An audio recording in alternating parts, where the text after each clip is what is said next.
right? Am I right? Help me. Because you're not going out and I'm going to be talking to people. You got to make sure you. Okay. Got the swan dance, the permacath, intra-aortic balloon pump. Now we've got something else that they're factoring in, never done at Emory St. Joseph. We would be the first. You ready? I heard of the LVAD before, the left ventricular assist device. Well, at that time, there were some questions about it, and the nurses would pull me to the side. Did I mention that we do hold on to the things that you say? And they pull me to the side and they say, well, let's wait on this. Let's not do this. Let's not do the other. Let's just wait to get more information. Well, time is now starting to run out on us. He's starting to get the jaundice in the eyes. His voice almost always as strong as ever. But now his voice is kind of cracking a little bit. I'm running out of the entertainment kind of things to do for him. And the doctor walks in, and y'all, I grabbed this on my way out of the door. I said, they might appreciate this. I'm going to take this until I get a chance to redo it. The biventricular assist device, the BiVAD. The BiVAD was because the left and right ventricle obviously was shot. So what he has now are these 4 garden hose size tubes that are implanted in the upper abdomen. So now that is going from the upper abdomen with everything else into his original heart. The biventricular device had never been used, so when they decided to do that, they came in. This picture is day 8, and I'm going to share it with y'all. Day 8 of this. He's on the phone getting football scores. He's talking to the security guard because they had a game the night before and he wanted to know the football scores. And I'm thinking, do what? So now he's under test. They say, can we test? Can we take notes? Can we find out how this works? Because we've never done it before. And it's obvious. So we have the left dialed up on this top machine, this computer, the right, and both of these acting as his heart, right? Mm-hmm. So while it's acting as his heart, we see the blood. And they'd have to move this little gizmo, this little object that was on the tubes. They'd have, every hour, the nurses would come in and slide it along the length of the tubes to keep it warm, the blood warm going in his body. Okay? They would do that. Here's what really I always love to point out. Right here on the top shelf, and you all see that, is the business card of the rep, just in case anything happens. Just in case. The nurses are outside practicing on a machine so that they would know how it works. And I'm sitting in there reading the Bible, and I hear them say, whoops, that's not what you want to hear when your loved one is on the machine, is whoops. So the biventricular assist device, here's how your patients are sometimes going to be. Those kinds of patients, never sick, not accustomed to anything, are used to a different lifestyle and whatever else, just don't want to be there. On his wrist, you see that there's some wrapping of the gauze and the tape around his wrist. That's not where the IV is. Hair. The bracelets were pulling the hair on his arm, y'all, and that's what, and see, to you all, you're thinking, you know, you better be glad you got that red one on there that tells us what you're allergic to. We didn't know he was allergic to Phenergan. They gave him Phenergan because he'd never been on medicines before. Now all of a sudden he's on so much medication daily that they had to give him something for his stomach, Phenergan. They gave him a quick little shot of it, and he went into respiratory failure. All of this started to swell. I'm looking at it thinking, you know, and all of these glands are swelling under here. And the nurse comes in, and I said, baby, I'll be back. I'm going to the gift shop. Baby, hey. Because he's easy to wake up. You know, anything come across the lawn. Remember that lawn? Anything coming across the lawn, he's like, beep, beep, beep, something's going across my lawn. It's a cat, you know. But he's very sensitive to things. That's why he would ask his nurses at night, when you come in, let me know that you're here. Because he didn't want to open his eyes and somebody's reaching across him. It would startle him. He didn't mind if you would, on your way in, because sometimes they take that sliding door and slide it so coming in because you're doing your work, you're doing your job. This is what you're supposed to be doing. And you're focused on it, and you're good at it. And here he wants to have tape with some gauze around it so that it won't pull the hair. You know, they said that about him. They said, well, his skin is so sensitive, and it had begun to get very soft, very sensitive. As a matter of fact, after the transplant, I was like, really? I don't know, those hands, I don't know. You know, let's see, because the texture of his skin changed, because now he's more pliable, remember? He's got blood flowing the way it's supposed to, and he's softer and tender. So he goes in, he has this, he's with our nurses here that he's fallen in love with, and they with us. Brooke helped us every day. So when Brooke came in, we knew when Brooke was going to be off. 2 on, 3 off, or 5 days on and 3 off, or 2 what? And she'd come in the room and she'd say, what day am I not going to be here? And he'd say, Wednesday and Thursday. She said, you got it. So we would always bring the Florida nurse in and the Georgia nurse together. Because that was always entertainment for us. Okay? So we'd bring them in. But I wanted to show you all this, and I'm going to leave it up here somewhere where you can come by and see it. This is very important to me, and the reason that I took this picture with him, put it on those hospital footies, the reason I did that on day 50, November 15th, remember this June, and then we had a couple of weeks where we had to go back, and he was admitted into the hospital, and now it was from August to November. He's getting ready to leave 50 days later. We stayed 50 days. The surgeon came in and he said, Coach, he didn't coach him either. Coach, what do you think? About ready to go home? He said, no. He said, oh, okay. He said, so now, what do you think the problem is with going home? He said, I'm not feeling, I don't know. And he said, okay, I got you. They did an EKG. Before he left the hospital, they did one of the biopsies where they go into the jugular and they come across, and the biotones get a little piece of that tissue and then go back get a little piece of that tissue, and they do it 3 times. He passed the test and everything, and this time the surgeon walked in, Dr. Jeffrey S. Miller, one of the top 5 surgeons, came in and he said, so Coach, we're going to let you go home tomorrow. He didn't ask him if he was ready. Instead, this time he took a different approach. You're going to go home tomorrow. And he said, okay. And just his mannerism, watching him walk out, and when the door closed, he looked at me and he said, am I ready? Because I'm sitting in the recliner in the corner. And I said, we're ready. We're ready.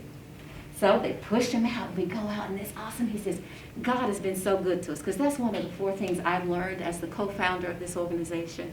First of all, I see God in everything. I always do. I see God in everything. Secondly, can't do this alone. It takes a group of people. It takes a lot of people to come together. I have seen nurses work together when it's near the end of the shift, and you all are charting. You know, you got to chart everything and catch up and get all the, and then you have the technicians over here, and she says, blood pressure is 120/80, and then you're all trying to get, it's almost time to go home. And we like to go home when it's time to go home, especially those long shifts that you're working, right? And then you have to deal with my husband who has hair on his arm. Okay? So, you know, and they're charting, and then right around that time he says, can I get a Percocet? And she says, yes. And then he gets that Percocet because I found out morphine makes him hallucinate. Y'all didn't tell me that. He kept asking me who the little girl was in the yellow dress. And I'm thinking, where have I been? Where there was, you know, I couldn't, you know, I said, baby, where were we? He said, who's that? And I'm looking over there at nothing, and I'm thinking all this weird stuff. You know? I'm like, what? You know, I don't know. Percocet. So we had to go from morphine to Percocet. Then he loved that because, you know, this is a person who did not know what a colonoscopy was. The doctor looked at me. I said, I'll tell him.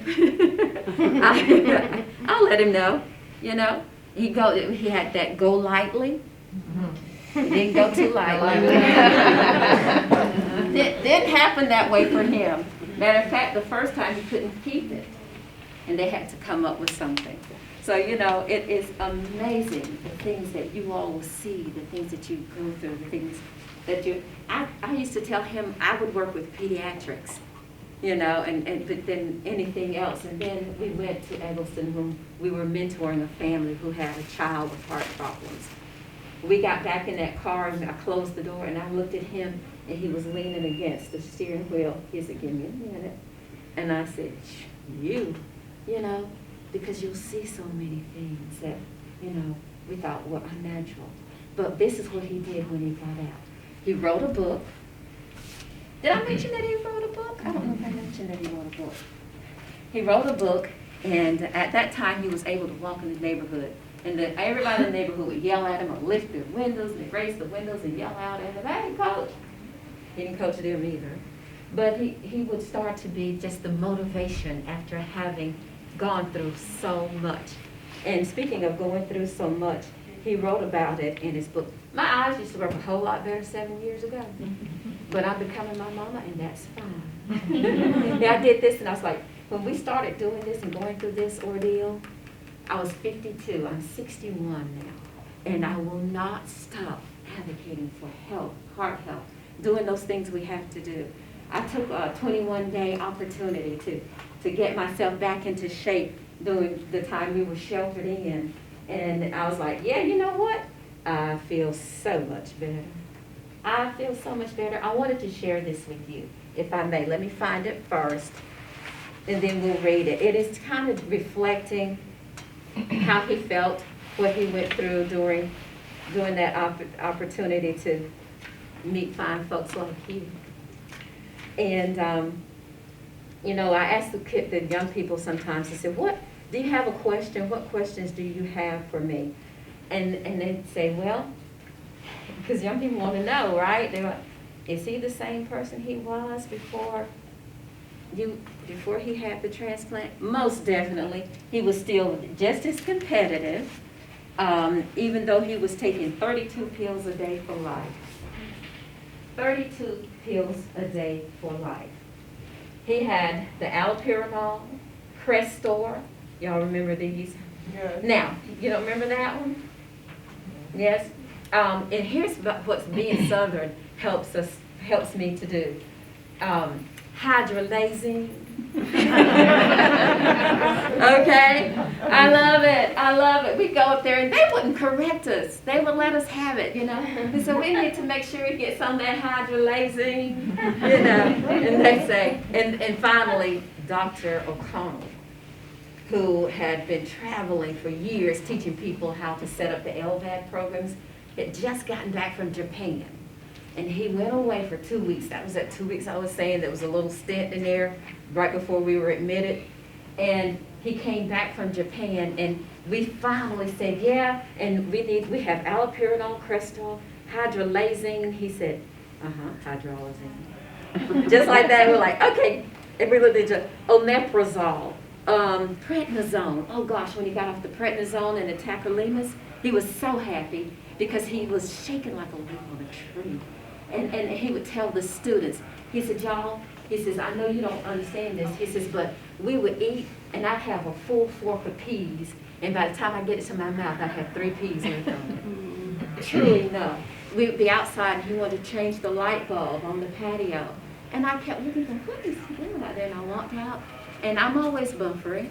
Remember, I'm the cheerleader behind the coach, and he could not get the bulb into screw it in, and it was going tink, tink, tink, And so I'm talking and go, yeah, and then tomorrow, and I reach out and touch it and hold it in place. Well, and then I get ready to walk off. Here he comes with the screwdriver, And finally, when he could get past that, oh gosh, he felt so much better. Warfarin. I was a little worried about that warfarin. That rat poison? Okay, because the people thought I wasn't going to find out. Yes, that's what it was. Magox. What's that, magnesium? Is it? Ugh, unreal. The potassium, of course, the Prograf, of course. And all of that, we had oxycodone just in case he needed it, never would. The Novaloft, the Lantus, and there was one other I was going to mention to you. Oh yeah, aspirin. I mean, with all of that, now you've got aspirin, and he knew them. He would put them in order. He would take them the same time every day. He would chart his vitals. morning and evening, and kept up with him. That's how we found out that he had another problem going on. All of a sudden, and I'm going to get back to this, I haven't forgotten, all of a sudden, he's gaining 60 to 80 pounds in a week. The tricuspid valve in the new heart decides to go on a blink. And we're like, what is going on? Because he was like, it feels very good. Boy, we've never had this happen before. I didn't know what it was. And after the transplant, nothing can go wrong, can it? The tricuspid valve. So here we go. And you know the heart is beautiful. You've seen it. You've seen it. It looks like a little ballerina dancing and doing the arabesque in the valves that are opening and closing. And it's a beautiful, God knew what he was doing. And it was awesome. It's beautiful to see. But the tricuspid valve goes bad. Now we would think that this would have been the problem when I talk about risk factors. Smoking, you think that would be the problem. Now when I show this to high schoolers, they're amazed. They applaud me. You guys just looked. But you know why? They're like, is that what they look like back then? I'm like, back when, you know? Back then, here's the thing. The reason we shadowboxed this in 1997, that doctor's visit that I took when he was in denial when I went with him, and I found out that he needed a transplant, he was smoking the pack that's open. The other ones where tall people, 6'3", put them, were up high in the cabinet waiting. I worked at a Fortune 500 tobacco manufacturing plant here in Macon to get them for free. And I did every afternoon, enabling. Didn't know, didn't understand. It was what he did. But that day, he was told, Coach, if you smoke another cigarette, you'll die. That's what the plaque says that he shows to the students, quit or die, 1997. He quit that day. No patch, no pill, no other encouragement, but you're going to lose your life if you don't. So that is exactly what he did. Let me quickly stop for a moment and ask any questions, any comments, anything that you all thought about that gets me in. How long was he on the Vivad before he actually got a heart? Great question. Great question. The doctor said, Coach, you can only be on the Vivad for 4 weeks. He was on the Vivad 3 weeks. Wow. 3 other hearts had come in, but they were not a match for him. So we know the matching and all of that, you know, the blood type, the size, you know. At that time, he said someone between the age of 14 and 40, that kind of thing. But he had some SNPs, but he never had the one that said go. So at 1:10 a.m., when that door slid open and the charge nurse came in, her name also Cynthia, she said, Coach Malone, we have a potential heart for you. Key word. Because you don't want to give him something that you're not going to be able to provide. You know, you're just doing the best that you can. And he looked at me. The process began. You know the process. They put them in the tent, that little aluminum tent, you know, to keep all the infections and everything. Those things that they could remove, they started removing them.